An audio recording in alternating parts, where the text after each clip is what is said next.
Again, good morning, Alpha. Good morning. Once again, good morning. Good morning. Thank you. Thank you. In the education today we are talking about how to create effective relationship, meaningful and lifelong relationship. നമ്മളെല്ലാം വേദിയിൽ വന്നിരിക്കുന്നത് നല്ല റിലേഷൻഷിപ്പുകൾ life long ആയിട്ട് അർത്ഥവത്തായ relationship build ചെയ്യാൻ വേണ്ടിയിട്ടാണ്. എങ്ങനെ ആ റിലേഷൻഷിപ്പ് നമുക്ക് ബിൽഡ് ചെയ്യാം? തീർച്ചയായും നമ്മള് പഴയ മെമ്പേഴ്സ് ഇവിടെയുണ്ട്, കുറെ പുതിയ മെമ്പേഴ്സ് ഉണ്ട്, വിസിറ്റേഴ്സ് ഇവിടെയുണ്ട്. തീർച്ചയായിട്ടും നമുക്ക് 3 കാറ്റഗറിയിൽപ്പെട്ട ആളുകൾക്ക് വേണ്ടിയിട്ടുള്ള ആ റിലേഷൻഷിപ്പിന്റെ ഒരു കണക്ഷനാണ് പറയാൻ പോകുന്നത്. ഒരു റിലേഷൻഷിപ്പ് ശക്തമായ, അതായത് ലൈഫ് ലോങ് മീനിങ് റിലേഷൻഷിപ്പ് എന്ന് പറയുന്നെങ്കിൽ നമുക്ക് ഒരുപാട് രീതിയിൽ ബന്ധങ്ങൾ സൃഷ്ടിക്കാം. പെട്ടെന്ന് നമുക്ക് ഫാമിലി റിലേഷൻഷിപ്സ് ഉണ്ട്, ഫ്രണ്ട്ഷിപ്പ് ഉണ്ട്, അതുപോലെ ടെമ്പററി റിലേഷൻഷിപ്പ് ഉണ്ട്. നമ്മൾ ചില ആളുകളോട് കുറച്ച് സമയത്തേക്ക് മാത്രം റിലേഷൻഷിപ്പ് ബിൽഡ് ചെയ്യാറുണ്ട്.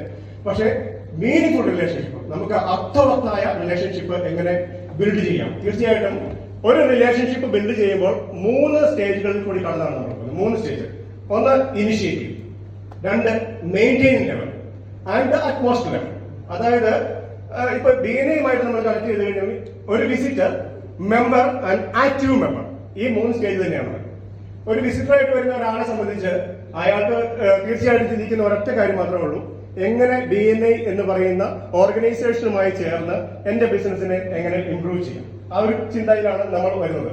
തീർച്ചയായിട്ടും ഒരു വിസിറ്റർ മെമ്പർ ആയിട്ട് മാറിക്കഴിഞ്ഞു കഴിയുമ്പോൾ അദ്ദേഹം ചിന്തിക്കുന്നത് വേറൊരു ഡിവൈസ് ഗെയിം ഫിലോസഫി എന്ന് പറയുന്ന ഒരു ഗ്ലോസറിയുമായി കണക്ട് ചെയ്ത് എങ്ങനെ എന്റെ ഫെലോ മെമ്പറെ സപ്പോർട്ട് ചെയ്തുകൊണ്ട് എനിക്ക് വളരാം എന്നൊരു ആറ്റിറ്റ്യൂഡിലേക്ക് നമ്മൾ ചേഞ്ച് ചെയ്യും. ആൻഡ് അറ്റ്മോസ്റ്റ് ലെവലിൽ അവര് അതിന്റെ ഒരു പീക്ക് ലെവലിലെത്തും. അതിനെപ്പറ്റി പറഞ്ഞു തരാം.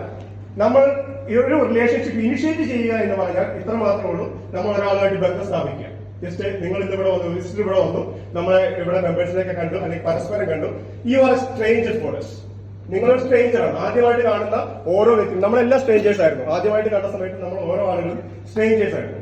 അതിൽ നിന്ന് ഈ ഒരു സ്ട്രേഞ്ചർ ഒരു റിലേഷൻഷിപ്പിലേക്ക് കടന്നു കഴിയുമ്പോൾ ഒരു സ്ട്രേഞ്ചറെ അവരെ വാല്യൂ ചെയ്യുന്നു. ഓരോ വ്യക്തികളെയും നമ്മൾ വാല്യൂ ചെയ്യുന്നത് അവരെങ്ങനെ നമ്മളോട് പ്രവർത്തിക്കുന്നു, അവരെങ്ങനെ സമൂഹത്തോട് പ്രവർത്തിക്കുന്നു, അതായത് നമ്മളിലുള്ള അറിവും നമ്മൾക്ക് അവരിൽ നിന്ന് കിട്ടുന്ന അറിവുകളെ കൂട്ടിച്ചേർത്തുകൊണ്ട് നമ്മൾ ഉണ്ടാക്കുന്ന ഒരു അവസാനത്തെ റിസൾട്ടാണ് നമ്മൾ അവർക്ക് കൊടുക്കുന്ന വാല്യൂ എന്ന് പറയുന്നത്.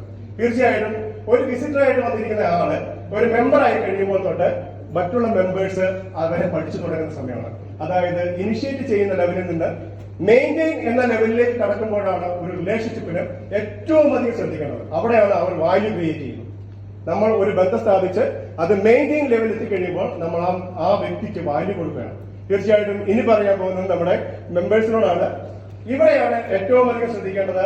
നമ്മൾ ഓരോ ചാപ്റ്ററുകളിലും ഓരോ ചാപ്റ്റർ മീറ്റിങ്ങുകളിലും അതുപോലെ തന്നെ BNIയുടെ ഓരോ ഘട്ടങ്ങളിലും നമ്മൾ എങ്ങനെയാണോ ഇടപെടലുകൾ നടത്തുന്നത്, ആ ഇടപെടലുകളായിരിക്കും നമ്മുടെ നമ്മൾക്കുണ്ടാക്കുന്ന വാല്യൂ. നമ്മൾ കൃത്യസമയത്ത് ഇനി പറയുന്ന കാര്യം കൃത്യമായി ശ്രദ്ധിക്കുക. നിങ്ങൾ ചെയ്യുന്ന കാര്യങ്ങളിൽ എങ്ങനെയായിരിക്കും നമ്മുടെ മെമ്പേഴ്സ് വാല്യൂ ഇടുന്നത് എന്ന് ഞാൻ പറഞ്ഞു തരാം. നിങ്ങൾ കൃത്യമായ സമയത്ത് മീറ്റിംഗിൽ എത്തിയില്ലെങ്കിൽ അവർ ചിന്തിക്കുന്ന കാര്യം ഇതാണ്: നിങ്ങൾ പഞ്ച്വൽ അല്ല, നിങ്ങളുടെ ബിസിനസ്സിലും നിങ്ങളുടെ പ്രൊഫഷനിലും നിങ്ങൾ ഇതുപോലെ ആയിരിക്കും എന്ന് ചിന്തിക്കാം. നിങ്ങൾ കൃത്യമായ സമയത്ത് മീറ്റിംഗിൽ എത്തുന്ന ഒരാളാണെങ്കിൽ തീർച്ചയായിട്ടും മെമ്പേഴ്സ് ചിന്തിക്കും ഇതുപോലെ തന്നെ ആയിരിക്കും നിങ്ങൾ നിങ്ങളുടെ ബിസിനസ്സിലും നിങ്ങളുടെ ജീവിതത്തിലും എന്ന് ചിന്തിക്കും. നിങ്ങളുടെ പ്രൊഫഷണൽ അറ്റയർ അല്ല നിങ്ങൾ ഉപയോഗിക്കുന്നെങ്കിൽ നിങ്ങൾ ഒരിക്കലും ഒരു പെർഫെക്ഷൻ ലെവൽ കീപ്പ് ചെയ്യുന്നതാണ്. നിങ്ങൾ ഒരു പെർഫെക്ഷനിസ്റ്റ് അല്ല. നിങ്ങൾ എന്തൊക്കെയോ ചെയ്തു കൂട്ടി പോകുന്ന ഒരാളാണെന്ന് ചിലപ്പോൾ ചിന്തിച്ചേക്കാം. അതുപോലെ തന്നെയാണ് നിങ്ങൾ ആബ്സെന്റ് ആകുന്ന ഒരാളാണെങ്കിൽ തീർച്ചയായിട്ടും മെമ്പേഴ്സ് ചിന്തിക്കുന്നത് എങ്ങനെയാണ്: നിങ്ങൾ കൃത്യസമയത്തോ കാര്യങ്ങളിലേക്കൊന്നും കടക്കുന്നതല്ല, നിങ്ങളെ ഒരു ഉത്തരവാദിത്തം ഏൽപ്പിച്ചു കഴിഞ്ഞാൽ ഏതെങ്കിലും ഒരു ഘട്ടത്തിൽ നിങ്ങളെ കാണാതാകുന്നു, നിങ്ങൾ ഡിസപ്പിയർ ചെയ്യുന്ന ആളാണ് എന്ന് ചിന്തിച്ചേക്കാം. തീർച്ചയായും ഇതുപോലെയുള്ള ചില കാര്യങ്ങളാണ് BNIയിൽ ഒരു മെമ്പർ മറ്റു മെമ്പർക്ക് കൊടുക്കുന്ന, ഈ മെയിൻറ്റെയിൻ ലെവലിൽ കൊടുക്കുന്ന, ആ സമയത്ത് കൊടുക്കുന്ന ഒരു വാല്യൂ. തീർച്ചയായിട്ടും ഈ വാല്യൂ നമ്മൾ ക്രിയേറ്റ് ചെയ്യണം. ഓരോ മെമ്പേഴ്സും വളരെ അധികം ശ്രദ്ധിക്കണം.